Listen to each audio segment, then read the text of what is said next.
السلام علیکم ورحمۃ اللہ وبرکاتہ۔ الحمدللہ رب العالمین والصلاة والسلام علی سید المرسلین وعلی آلہ واصحابہ اجمعین، اما بعد۔ ناظرین اکرام، آج کی مجلس میں ہم میت کو ثواب پہنچانے کے وہ طریقے آپ کی خدمت میں عرض کریں گے جو کتاب و سنت سے ثابت ہیں۔ ہم نے پچھلی مجلس میں ان باتوں کو ذکر کیا تھا اور ان طریقوں کو تفصیل کے ساتھ بیان کیا تھا جو ہمارے معاشرے میں رائج ہیں، لیکن کتاب اللہ سے ان کی تائید نہیں ہوتی، رسول اللہ صلی اللہ علیہ وسلم کی سنت سے ان کی تائید نہیں ہوتی، صحابہ کرام کے آثار میں ان کے لیے کوئی ثبوت نہیں، اسی طرح ائمہ دین اور فقہائے اسلام کی تعلیمات میں بھی ان طریقوں کا کوئی ذکر نہیں ملتا ہے۔ میت کو ثواب پہنچانے کے جو طریقے ہیں، ان میں سب سے پہلا طریقہ یہ ہے کہ میت کے حق میں دعا کی جائے۔ قرآن کریم میں اللہ رب العالمین کا ارشاد ہے، اعوذ باللہ من الشیطان الرجیم، والذین جاءوا من بعدهم يقولون ربنا اغفر لنا ولإخواننا الذین سبقونا بالایمان ولا تجعل في قلوبنا غلا للذین آمنوا ربنا انک رؤوف رحیم۔ یہ سورہ حشر کی آیت نمبر 10 ہے، جس میں اللہ رب العالمین کا ارشاد ہے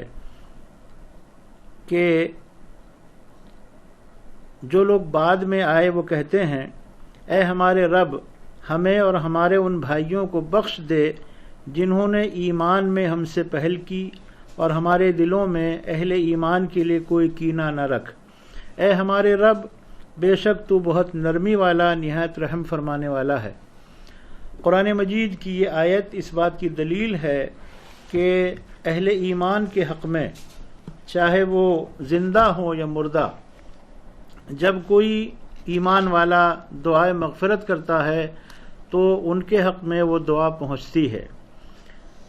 تو ایک اہم چیز، ایک اہم ذریعہ میت کو ثواب پہنچانے کا، میت کے ایصال ثواب کے لیے دعا ہے، جو میت کے عزیز و اقارب اور تمام مسلمان، تمام اہل اسلام کے لیے اپنی دعاؤں میں اپنے زندوں کو اور اپنے مردوں کو یاد رکھیں۔ رسول اللہ صلی اللہ علیہ وسلم کے عمل سے ہمیں اس بات کا ثبوت ملتا ہے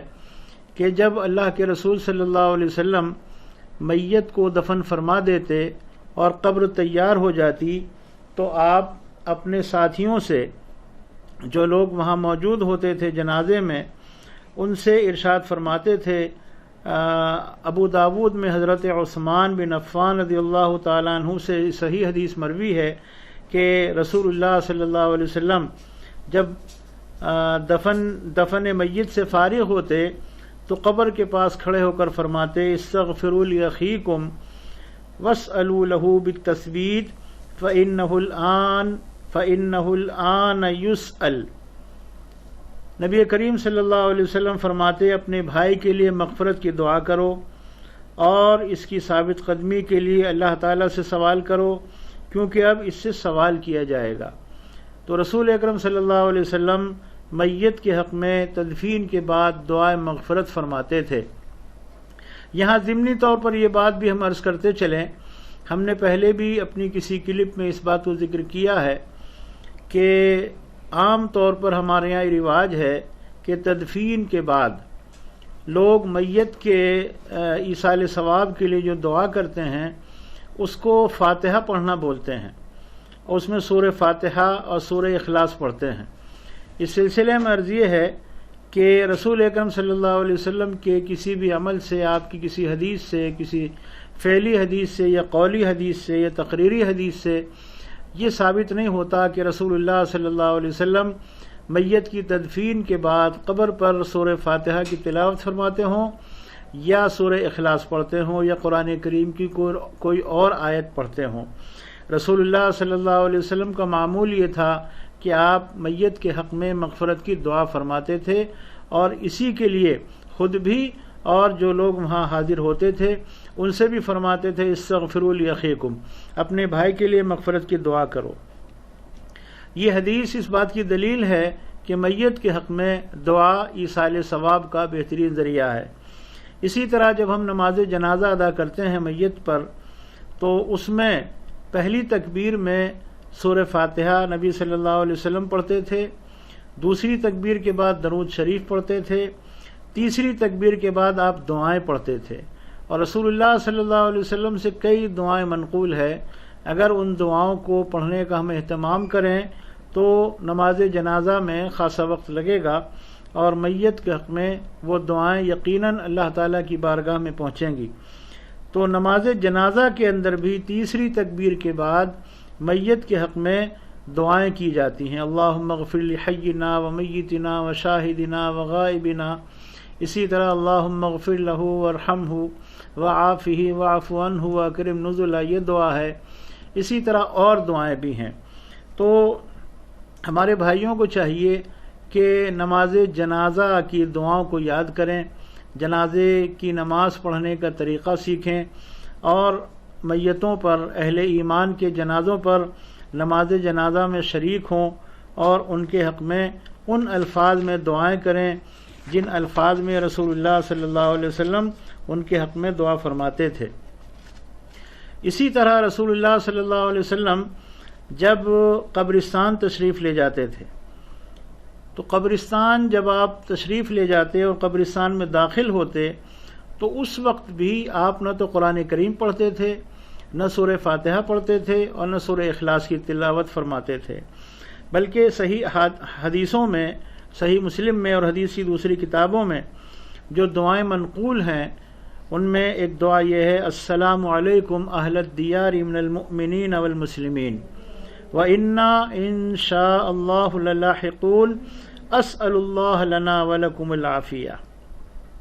اس کا ترجمہ ہے، اے اس بستی کے رہنے والے مومنوں اور مسلمانوں، تم پر سلامتی ہو، ہم بھی انشاءاللہ تم سے عنقریب ملنے والے ہیں۔ میں اللہ تعالیٰ سے اپنے لیے اور تمہارے لیے عافیت کا سوال کرتا ہوں۔ رسول اللہ صلی اللہ علیہ وسلم کی اس دعا سے بھی پتہ چلتا ہے کہ آپ میت کے حق میں دعائے خیر فرماتے تھے، عافیت کی دعا فرماتے تھے، اس لیے دعا میت کے ایصال ثواب کا ایک اہم ذریعہ ہے۔ دوسری چیز جو میت کو پہنچتی ہے وہ صدقہ جاریہ ہے۔ کوئی ایسا کار خیر جو میت نے اپنی زندگی میں، یا کسی بھی انسان نے، کسی اہل ایمان نے اپنی زندگی میں ایسا خیر کا کام کیا جس سے عام لوگوں کو فائدہ ہو، چاہے وہ رفاہ عام کا کام ہو، علم کی نشر و اشاعت کا کام ہو، کسی مسجد کی تعمیر ہو، کسی مدرسے کی تعمیر ہو،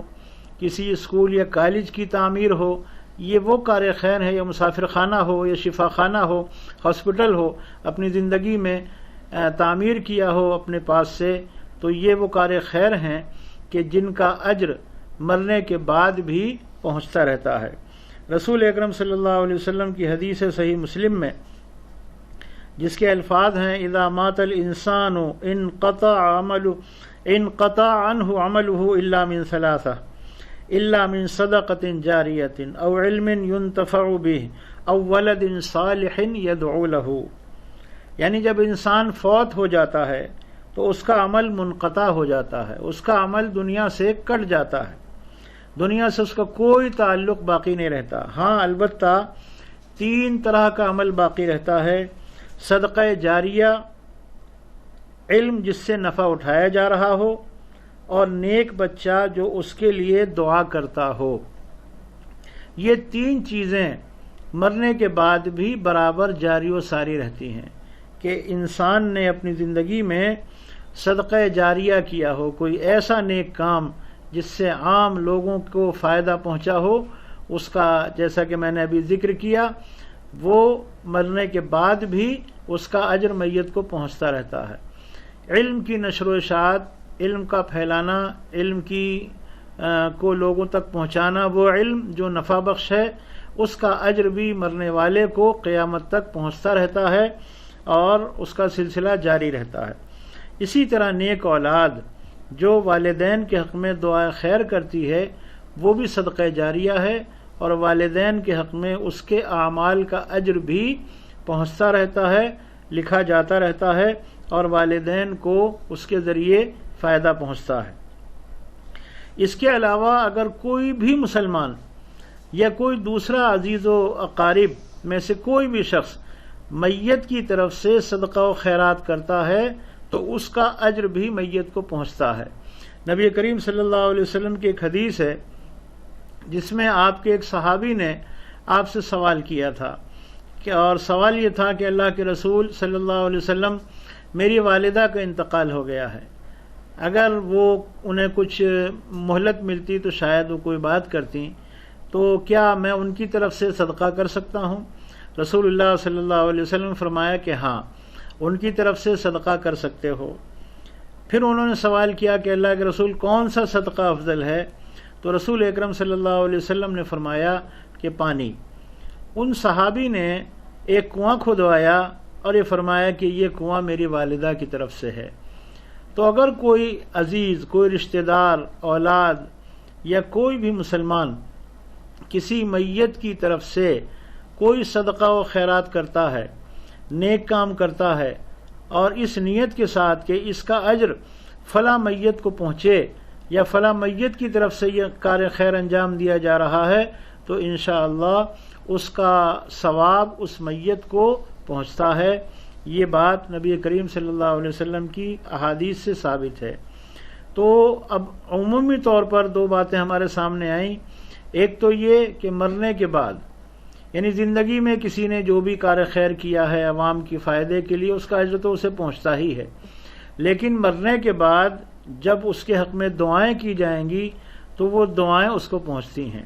مغفرت کی دعا، عافیت کی دعا، جہنم سے حفاظت کی دعا، جنت کے داخلے کی دعا، قبر کے عذاب سے حفاظت کی دعا، اس انداز کی دعائیں جب کی جاتی ہیں میت کے لیے تو وہ اسے پہنچتی ہیں۔ اسی طرح میت کی طرف سے جب آپ صدقہ و خیرات کریں گے اور کار خیر انجام دیں گے، مثلا آپ کی والد یا والدہ فوت ہو گئے ہیں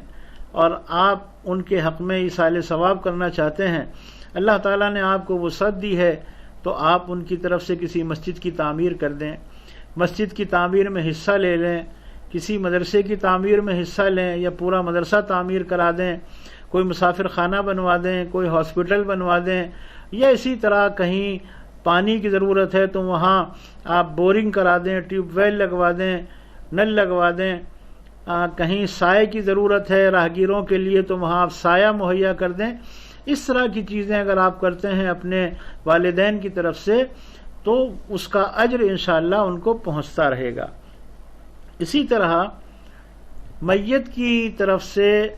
حج یا عمرے کی ادائیگی اگر کی جاتی ہے، کوئی نیابتاً ان کی طرف سے عمرہ کرتا ہے یا حج کرتا ہے تو اس کا اجر بھی میت کو پہنچتا ہے۔ اس کا ثبوت بھی رسول اکرم صلی اللہ علیہ وسلم کی احادیث سے ملتا ہے۔ اور اسی طرح میت کی طرف سے میت کے سر اگر روزے ہیں، مثلا اگر کسی شخص کا روزہ بیماری کی وجہ سے چھوٹ گیا ہے اور رمضان کے بعد وہ شفا یاب ہو گیا،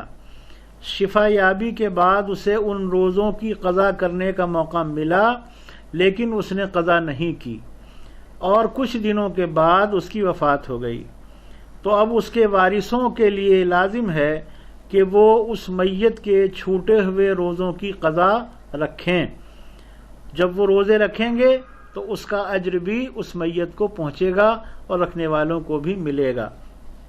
اسی میں ایک مسئلہ یہ بھی یاد رکھیں